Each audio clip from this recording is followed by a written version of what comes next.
Hello guys, yoga की series में आप सभी का स्वागत है।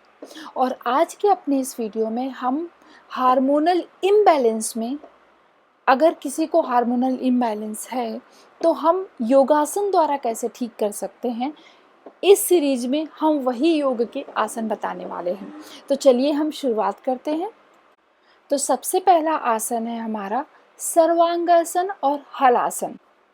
इस आसन में हम आराम मुद्रा में लेट जाएंगे और उसके बाद हम अपने पैरों को ऊपर की तरफ लेकर जाएंगे और उसके बाद हम अपने पैरों को अपने सिर के पीछे की तरफ, जब पीछे की तरफ होता है तो हलासन, और जब हम ऊपर की तरफ लेकर जाते हैं तो वो हो जाता है सर्वांगासन। हम कभी ऊपर और नीचे कर सकते हैं क्योंकि डिपेंड करता है कि हमारी स्ट्रेंथ कैसी है।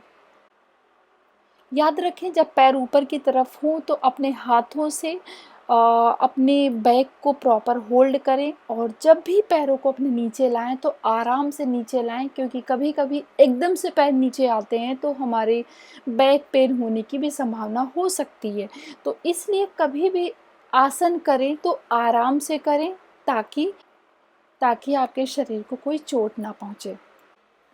अब हम दूसरा आसन करेंगे। इसमें हम आराम मुद्रा में बैठ जाएंगे और अपने लेफ्ट हैंड के ऊपर राइट हैंड रखेंगे और अपने लेफ्ट हैंड को अपनी नाभि के ऊपर रखेंगे। याद रखें, जब भी नाभि के ऊपर रखें तो सबसे पहले सांस को अंदर खींचें और उसके बाद लेफ्ट हैंड को और उसके ऊपर से राइट हैंड को रखें, और फिर आप नीचे की तरफ झुकें। अच्छा होगा अगर आपका फोरहेड जमीन को छुएगा। इस आसन को 1.5 से 2 मिनट के लिए करें। अब बारी है दूसरे आसन की। इसमें हम आराम मुद्रा में बैठ जाएंगे और उसके बाद हम पीछे की तरफ लेट जाएंगे और अपना सिर, आपकी आंखें जो हों वो पीछे की तरफ देखें। आपको इस तरह से ज़मीन पर लेटना है। आप अपने दोनों पैरों के जो थंब हैं उसको आप अपने दोनों हाथों से होल्ड कर सकते हैं। अपने गर्दन को पीछे की तरफ ले जाएं, जितना ज़्यादा पीछे की तरफ ले जा सकते हैं उतना ज़्यादा, और इस आसन को 2 से 3 मिनट तक करें।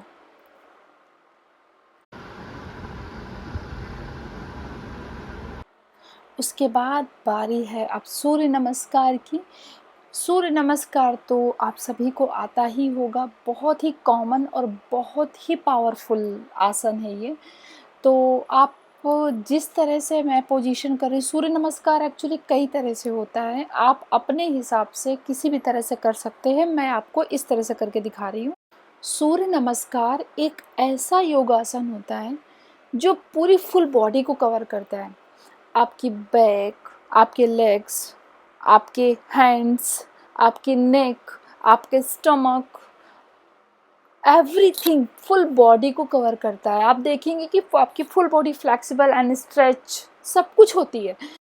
ये आसन फुल बॉडी फिटनेस के लिए बहुत अच्छा माना जाता है, और अगर आपकी बॉडी फिट है और तो आप इस आसन को 40 से 50 बार रेगुलर करें।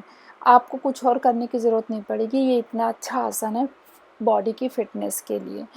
तो ये हम सूर्य नमस्कार कर रहे हैं क्योंकि ये हमारा जो पूरा वीडियो है वो है सिर्फ हमारे हार्मोनल इम्बैलेंस को लेकर, तो हम इसमें कोई दूसरा चैप्टर नहीं ला सकते हैं। तो इस तरह से अपने ये आसन को कंप्लीट करें। तो सूर्य नमस्कार करने के बाद अब बारी आती है हमारे दूसरे आसन की, जो कि है हमारा कपालभाति। आपको अगर हार्मोनल इम्बैलेंस है तो आपको रेगुलर आधे घंटे कपालभाति करनी चाहिए, और उसके बाद हम करेंगे अनुलोम विलोम। अनुलोम विलोम में हमारे एक तरफ होती है चंद्र नाड़ी और एक तरफ होती है हमारी जो नॉस्ट्रिल होती है, एक तरफ की होती है सूर्य नाड़ी। और आपको कम से कम 3 मिनट तक तो ये अनुलोम विलोम करना चाहिए। मतलब कि आपको चंद्र नाड़ी से आपको 20 टाइम्स और सूर्य नाड़ी से आपको 20 टाइम्स, इतना तो करना चाहिए। अब बारी आती है भ्रामरी की। आपको भ्रामरी करना है, जैसा कि आप सब जानते होंगे। कि भ्रामरी कैसा किया जाता है। इसमें आपको अपनी ही आवाज़ सुननी होती है, आपको अपने थंब से अपने जो कान होते हैं उनको बंद करना होता है और आप अपनी आँखों को बंद करते हैं और उसके बाद आपको गुनगुनाने की एक आवाज़ निकालनी होती है जो कि खुद को ही सुनना होता है और खुद को ही सुनाई देता है। तो वो एक भ्रामरी जैसे भौंरा नहीं भुनभुनाता है, कुछ इस तरह से। उसके बाद 10 मिनट तक ओम करें। तो ये हमारे सभी आसन हैं जो कि हार्मोनल इम्बैलेंस की शिकायत जिन लोगों को है, वो लोग इन आसनों को रेगुलर करें, ये शिकायत उनकी दूर हो जाएगी। और ये सभी आसन हमने पतंजलि योगा शिविर से लिए हुए हैं, जो कि रामदेव बाबा जी ने कराए हुए हैं अपने शिविर पर। तो ये सभी आसन जो हैं वो सब रामदेव बाबा के बताए हुए हैं। तो आप इस तरह से आप इन आसनों को कर सकते हैं।